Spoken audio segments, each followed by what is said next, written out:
In the Studio is sponsored by Visa. It's everywhere you want to be. Doc, you did some time in the cat jail for the left hand. You didn't like the way your hand was this morning. Is this thing on? Whoa. Yeah. Excuse me. You're welcome. Guitar up. 1, Turn 2, that guitar 3. up.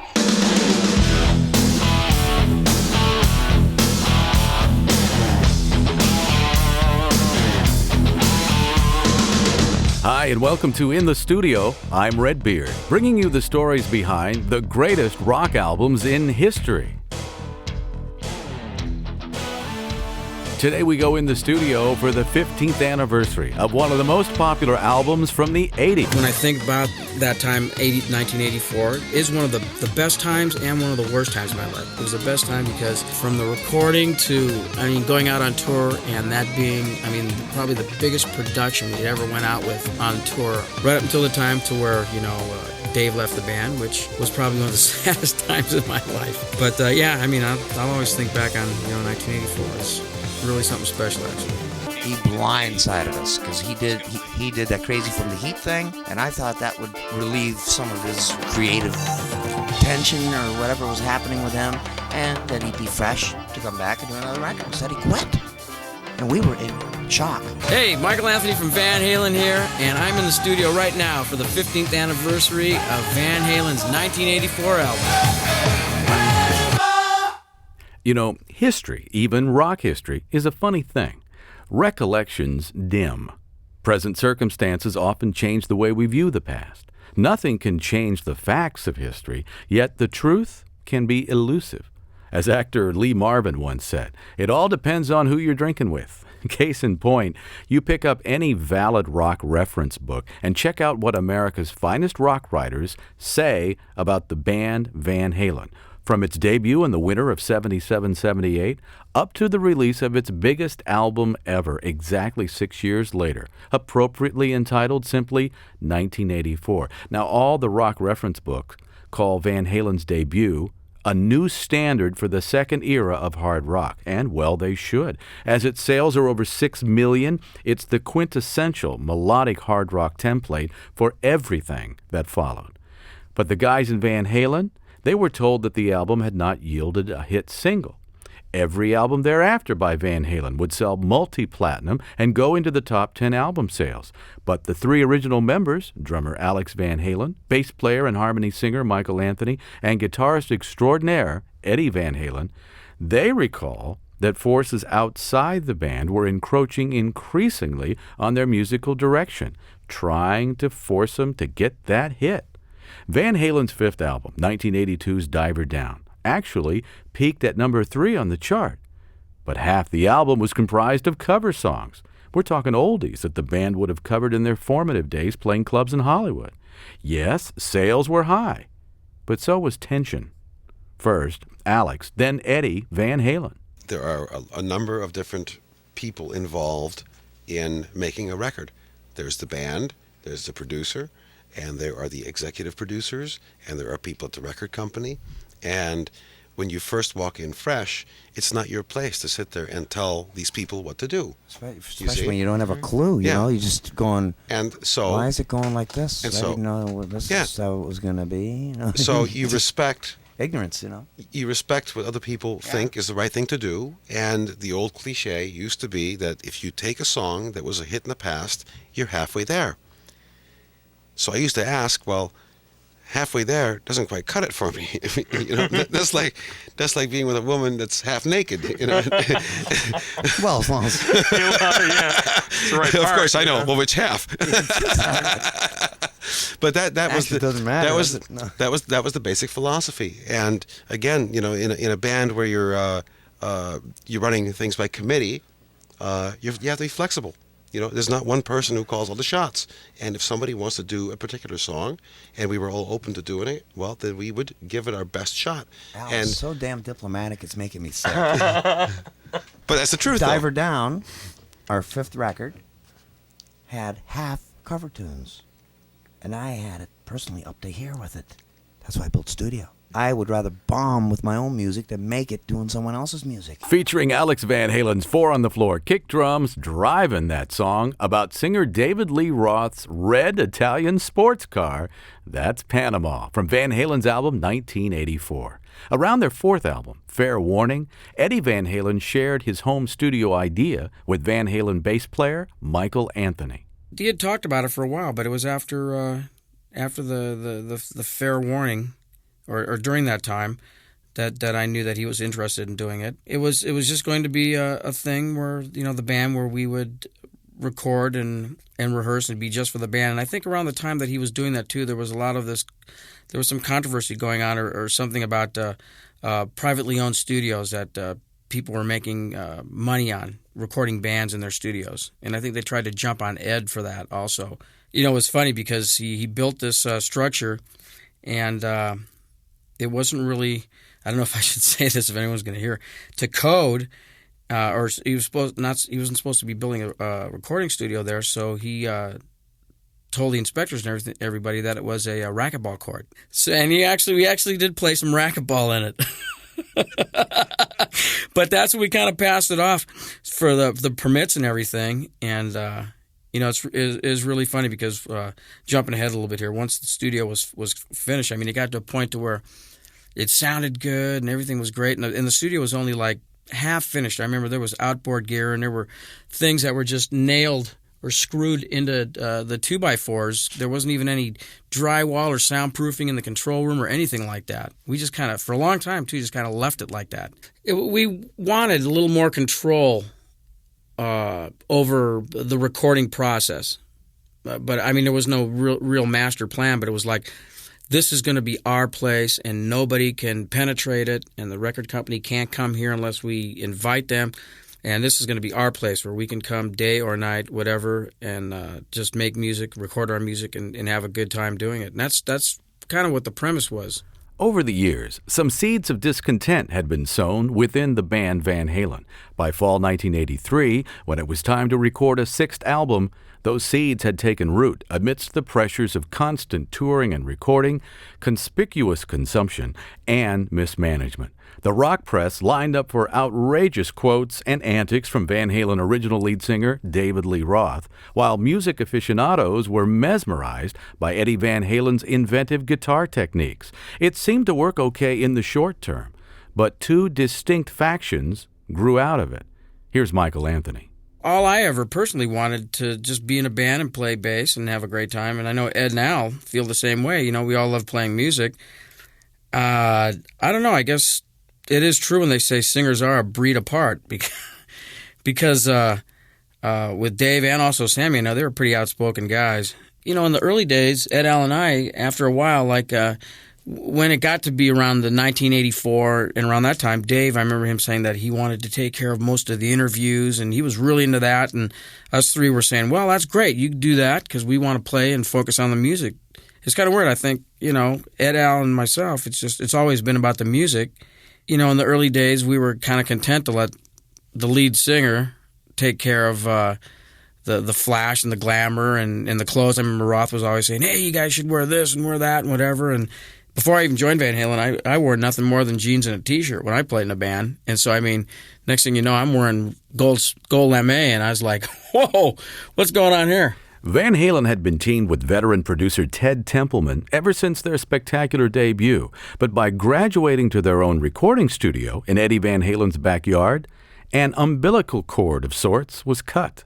Michael Anthony. I think at that point now, it was really becoming Van Halen sound. We were comfortable enough in the studio, and it wasn't like we came in from 12 noon till 6 or whatever, and we had that time to get our sounds and whatever. And like you said, Ted Templeman, he had a sound. And if you listen to the Doobie Brothers album and Van Halen 2 or Linda Ronstadt and Van Halen 2, I always thought a couple of those early albums, I thought, man, I sound just like Linda Ronstadt's bass player because the way my bass was just kind of flat in there. But now it was we can go in the studio and really dial in the sound that we want. And I think that was, one of the great things about building the studio, because we were able to finally start doing that. You put on Hot for Teacher, and I guarantee you turn the volume up, and at the end, Al's doing fills on his toms that would blow your speakers out. Because it was during that album that we kind of broke away from Ted then, because it was like, hey, we can do our own thing here, It's okay. It wasn't that we were, everyone was becoming prima donnas and, hey, we want to control the whole thing or whatever. But it was more like, we discovered that, hey, we have our own sound here. Let's explore this. Let's, certain things, we didn't see eye to eye with Ted on. And, it was no like real big, falling out fighting match or whatever. But, we kind of said, hey, it's time to move on here. Yeah, that's the song whose video made MTV blush back in 1984 with Van Halen's Hot for Teacher. Up next, Van Halen leaps vertically to the top of the charts. I'm Redbeard, and you're in the studio for the 15th anniversary of Van Halen's album 1984. Hey, Michael Anthony from Van Halen here, and I'm in the studio right now for the 15th anniversary of Van Halen's 1984 album. Thanks, Mike. I'm Redbeard. Alex Van Halen takes the direct approach when it comes to composing their music in the studio. When you sit in this room and you crank the volume to 115 dB and Ed plays something, it either affects you or it doesn't. There's no talking that needs to be done. It was just there. I have film of when Ed first played Jump, and he played it for hours and hours on end. And it's just funny, the camera cruises around, it's in its embryonic stage. But it had a magic to it. It didn't take a genius to figure out, hey, this is going to be a great song. Van Halen's first slam dunk, #1 hit song, that's Jump, from the 1984 album. After revolutionizing guitar playing and perennially topping guitar player polls, it's notable that Eddie Van Halen composed and arranged their breakthrough hit on keyboards. Here's Michael Anthony of Van Halen. I remember when he first played pieces of Jump for Dave, it was like, yeah, okay, it was the whole Guitar Hero bit, you're not a keyboard player, don't play keyboards. And I think at that point, Ed was saying, well, damn it, that's it, This is Van Halen, and anything that we do is going to sound like Van Halen. And so let's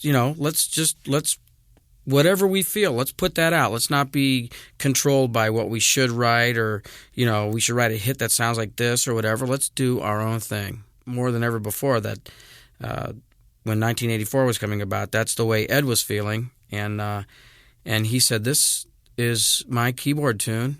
This is a great tune, and we should put it on the album. Upon release of the song Jump, Van Halen's 1984 album sold 3 million copies in the first 90 days. Now, coupled with high-profile max rotation videos on the then newest media darling MTV, David Lee Roth writes in his autobiography entitled Crazy from the Heat, and we quote, "The more records you sell, the more isolated you are, the less people say what's really on their mind. You become very isolated in your fame." End quote. Michael Anthony of Van Halen, on the other hand, saw it differently. Unfortunately, I didn't hang out with Dave at all because, at that point, it was like we just, I didn't see things like that because I'm a very kind of personable guy, and I like, I'm a regular person, and I have to thank my parents for bringing me up like that, but I've never really, lost, sight of that, or, my upbringing, or whatever you'd like to call it. And on the road, of course, sometimes, you play the role, and whatever, if we'd all go out to a function or whatever, but, on a day off, I just wanted to go out and hang out and be myself, and I didn't want to have security guards around me. I didn't want to be a rock star. I never considered myself a rock star. I always considered myself a bass player. I almost consider myself the Bill Wyman of the band. I just sit back there and I play bass, and when I'm done playing bass, I just want to be a regular guy.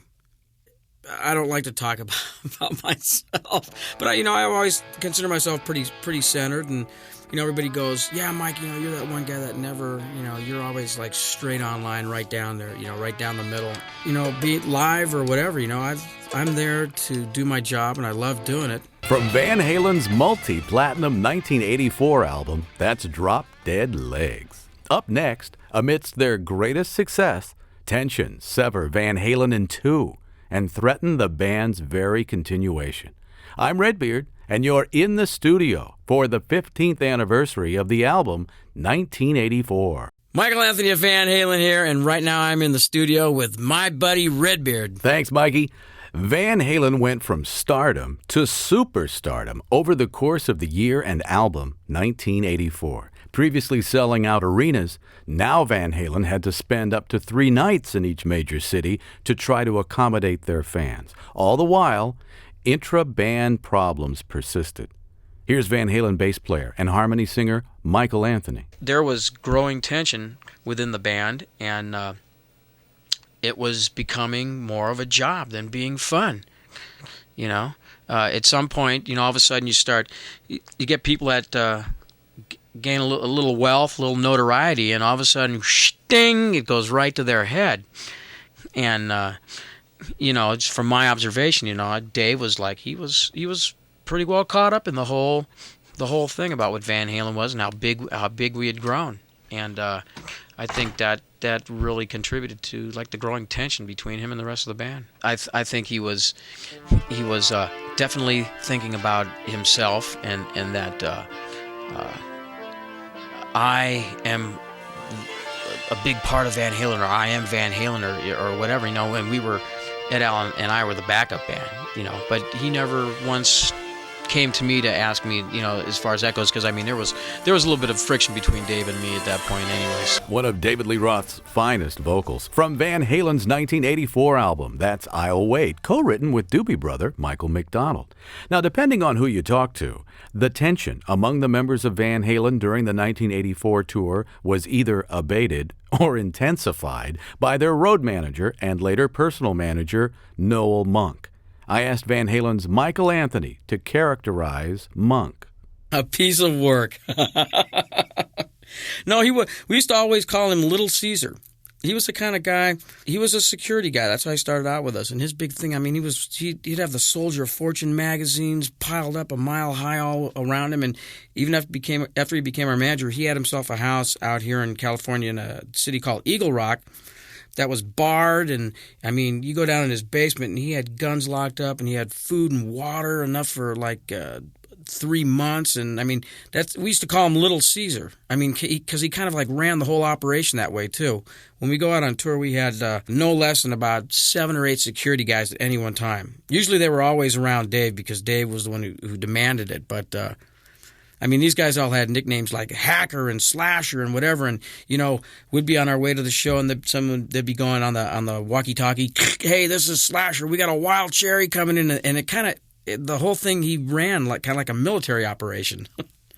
The early part of it, we were so busy partying and having a good time that it probably was good because he kept us in check a lot of the time. I hate to go back to this again, but, you know, us being so new with everything, I mean, from the management to lawyers or whatever, we had no idea what was going on. I mean, I when Noel managed the band, I think we had at least 2 or 3 different lawyers.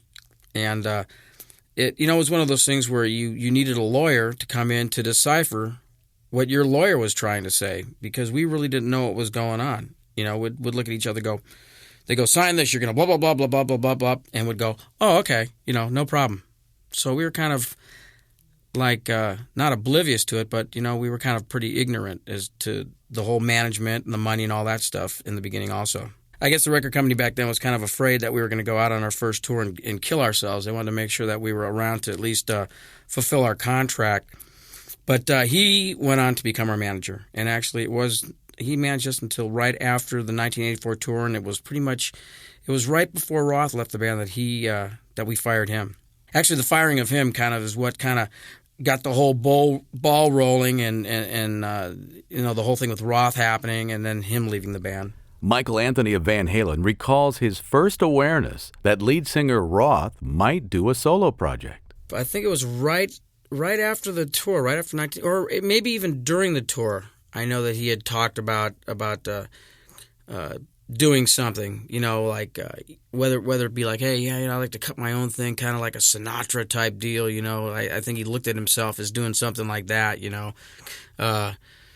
I mean, I always felt that he probably one day would do it, because there were songs that he'd go, yeah, Louis Armstrong, and he'd start singing like that, or this person, I'd start singing like that. And I always knew that he wanted to go off and do something on his own, but it was when it was going to happen. And when I first heard about it, all I remembered thinking was California Girl singing, God, you could have done anything more wrong for the band or the image of the band at that point, And I think he was testing the waters that whole time because there was a lot of tension on the road during the 1984 tour.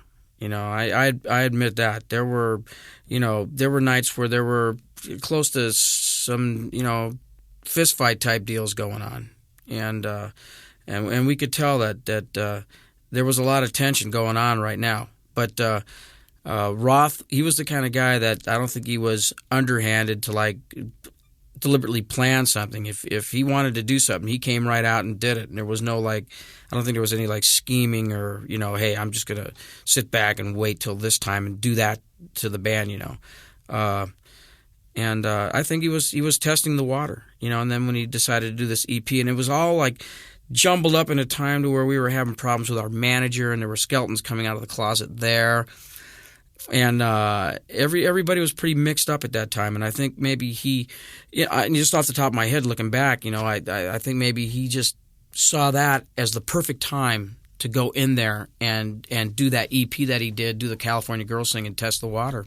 So, at the pinnacle of their popularity, the band with the largest fee ever paid at that time for their performance at the US Festival in Southern California, Van Halen lead singer David Lee Roth released a solo mini-album and videos. Here's Eddie Van Halen on the result. He blindsided us because he did that Crazy from the Heat thing, and I thought that would relieve some of his creative tension or whatever was happening with him, and that he'd be fresh to come back and do another record. Instead, he quit. And we were in shock. From Van Halen's album 1984, that's Girl Gone Bad. Things appeared very bad for Van Halen upon singer David Lee Roth's exit in mid-'85. But within a year, Van Halen would again and again top the charts. But Van Halen's Michael Anthony remembers that time as quite an emotional roller coaster in 1984. I mean, that's part of the premise in, writing the music, that we try not to date anything. I mean, we just don't think about what's going on at the time while the music's being written or whatever. It's it's us four guys in one room, and hopefully the music that comes out of your heart is truly out of your heart and from you, and not from what you've heard the week before or what you think's going to sell. When I think about that time, 1984, It is one of the best times and one of the worst times of my life. It was the best time because from the recording to, going out on tour, and that being, probably the biggest production we ever went out with on tour. I remember days just standing back and looking at that thing during the day in awe, going, God. And here's these four guys acting like knuckleheads under this huge, massive thing, Right up until the time to where, Dave left the band, which was probably one of the saddest times in my life. But, I'll always think back on, 1984 as really something special, actually. I'm Redbeard. We'll be back in the studio after this. In the Studio was sponsored by ONDCP and the Partnership for a Drug-Free America. I'm Redbeard, thanking Alex and Eddie Van Halen and Michael Anthony for marking the 15th anniversary of the album 1984 by Van Halen. In the Studio, which is a Bullet production, written and produced by yours truly, Redbeard, associate producer and engineer Doug Hall at Pep Ventura Studios in Dallas. Special thanks to Tommy Nast, Mark Felsot, and Jim Villanueva of Album Network, and to Shelley Knott at SRO Management in Toronto. For more information on Van Halen, visit the Ultimate Band List at ubl.com. Or here in the studio on the World Wide Web at rocktropolis.com, the rock super site. In the Studio is produced for SFX Radio Networks, all rights reserved, copyright 1999. The executive producer of In the Studio is Stephen R. Smith. 15 years ago, in the studio, Van Halen owned the entire year. When I think about that time, 1984, is one of the best times and one of the worst times of my life. It was the best time because from the recording to, going out on tour and that being, probably the biggest production we ever went out with on tour, right up until the time to where, Dave left the band, which was probably one of the saddest times of my life. But I'll always think back on, 1984 as really something special, actually.